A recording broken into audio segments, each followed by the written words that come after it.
back to my channel. I am the Mass Trans and you are watching me, baby. Now before we get today's video started, I just want to give a quick what's up to my peeps and a diabolical middle finger to the creeps. You know who you are. And today's creep is brought to you by Anthony Edwards of the Minnesota Timberwolves. Have you guys seen this video? So before I say what I have to say, and you know I got something to say, I need you guys to take a look at this video. This was posted to Twitter. It's a 7-second clip. I'm going to loop it a couple of times just so you can get into it in its entirety. And then I'll come back on the other side and we'll talk a little bit more. Queer ass niggas, man. Look what the world done came to, bro. Look at these queer ass niggas, man. Look what the world done came to, bro. Look at these queer ass niggas, man. Look what the world done came to, bro. Alright, so welcome back. You saw it. 7 seconds of what the... It's 7 seconds of what were you thinking? 7 seconds of what the were you doing? 7 seconds of who raised you? 7 seconds of what about the check, bruh? Because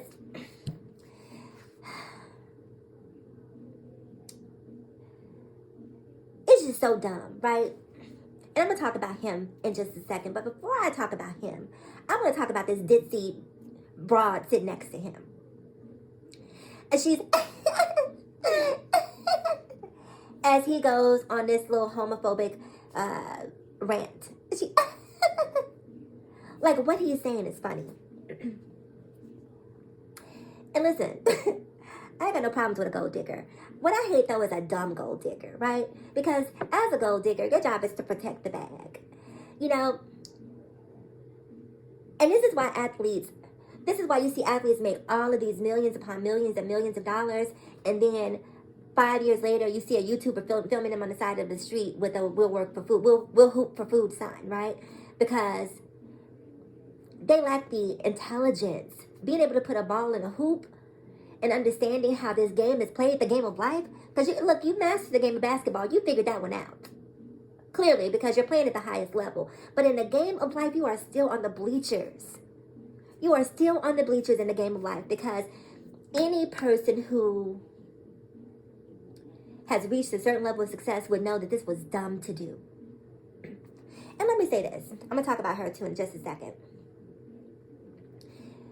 I'm not one of these LGBTQIAP+ persons who happens to believe that everyone has to be on board with the trans movement. Everyone has to be on board with the gay movement or the lesbian movement, whatever movement, anything that falls underneath that umbrella. Like, if that's not your bag, if that's not your thing, if you're not okay with it, you have every right to not be okay with it. And I'm not bothered by you not being okay with it. That's fine with me.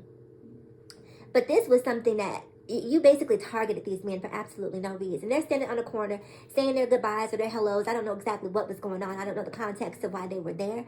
But the point is, the reason I don't know the reason why they were there, because it wasn't my goddamn business. It ain't my business.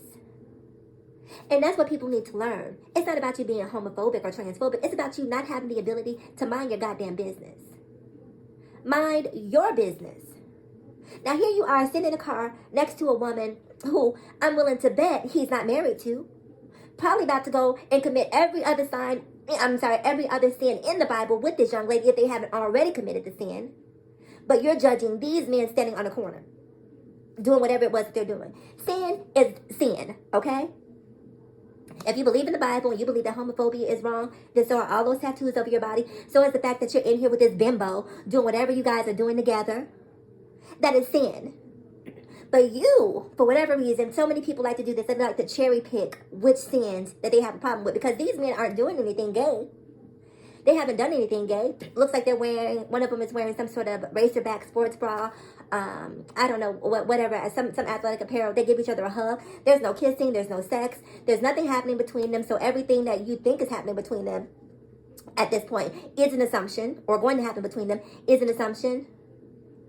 These are just people living their lives, and you just need to mind your own effing business. Now back to her. Here she is, sitting in the passenger seat. I expect more from women. Sorry. I expect more from women. Men are dumb. Men are dumb. But I expect for women to be more compassionate, more empathetic, kinder, just I expect for women to possess more humanity than I do men. Sorry, I'm biased that way. And the fact that she's sitting there laughing as he films this, not having the wherewithal to say, baby, don't do that. That's a bad look. Please don't post that. But she's laughing and encouraging it. Maybe even not through her words, or because I think I heard her say something in agreement, like, yeah, look at that. I can't remember exactly what she said, but if you listen closely, at the very beginning of the clip, you'll hear her say something that sounds like she's agreeing with what he's saying. This is why men, athletes, choose smarter women. Choose smart women. Smart and beautiful does exist. Ask me how. I know. But you don't need a dumb woman sitting next to you. You need a woman who can balance out your stupidity. Because stupid and stupid, when they come together, it is a recipe for disaster. I read some of the comments, and everyone's talking about watch him be canceled. And they'll come back and blame the LGBTQIAP plus community as if we're targeting him. As if we're going after him. Dr. Phil has this thing called the Bloodborne Rule. Nobody even knew who Jason Edwards was, okay? I certainly didn't. Wasn't on my radar. No one targeted Jason Edwards. Jason Edwards targeted the LGBTQIAP plus community when he decided to stop and make this video. I mean, it's like you're in a car sitting next to a whole woman, which, based on this video, I'm assuming is your preference, right? You're sitting next to a whole woman, but you want to take video of men. Next to a whole woman, but you want to take a picture or video of men. That's what you want to record.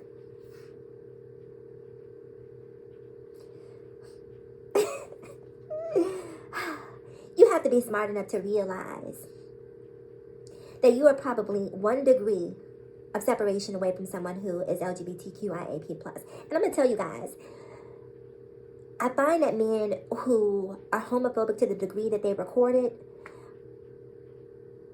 and articulated to this degree, excuse me if I flash y'all, are usually men who have some type of internal struggles happening.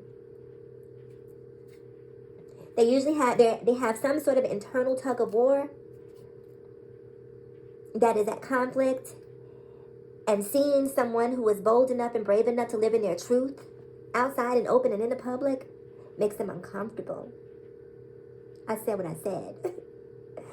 I'm not saying it's always the case, but by and large, I find that when you find men who are the most homophobic, the most transphobic, they're trying their hardest to put the biggest possible barrier, at least in terms of people's perception of them, between them and that. They're trying to put that barrier between them for a reason. In 2022, you're more than likely working next to someone who is LGBTQIA. There's probably someone who works in the locker room, someone who works on the executive staff, maybe a sports agent. You are more than likely connected to someone who is of that ilk. Be smarter. So how is he being targeted? How does the victimizer become the victim? That is so mind-boggling to me that people act as if, watch him be targeted. Now, here's my thing. As I mentioned earlier, you have every right to say what you want to say, feel how you want to feel. I'm not here to edit people's beliefs or words or values. Whatever you want to say, you are definitely entitled to say that. But if you say something, people aren't entitled to say something back. People aren't entitled. If you're entitled to feel homophobic, then you have to understand that people are entitled to disagree with your homophobia and to vocalize that the same way you vocalize your homophobia. So you get to say whatever you want to say, and the people who are offended by what you say are supposed to say absolutely nothing. Make that make sense for me. I don't get that. Make it make sense.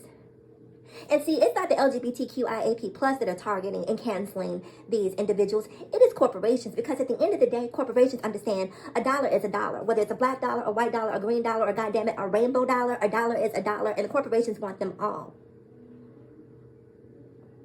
And here's something that I need. Listen, I'm black and I'm trans, right? So black trans woman, so I'm a triple minority. The LGBTQIAP plus dollar is a stronger dollar than the black dollar. It's a stronger dollar, and let me explain to you why. For the most part, white people have kids, Asian people have kids, black people have kids, Native American people have kids, Hispanic people have kids. And so when they begin having these kids, there goes their disposable income. They got to pay for diapers, they got to pay for school, daycare, medical expenses. So their dollar is being consumed by the children and the families that they're creating. Guess who's not having kids? Guess who has more disposable income? Guess who earns at a higher level? Now, if your feelings are hurt by what I just said, the facts are facts. By and large, LGBTQIAP+, gay in particular, that dollar is a much stronger dollar.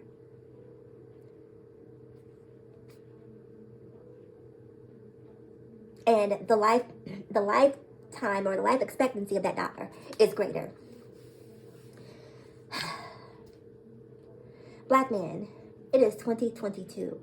This homophobia stuff, this transphobia stuff, y'all gotta push through that, right? Because to me, it's mind-boggling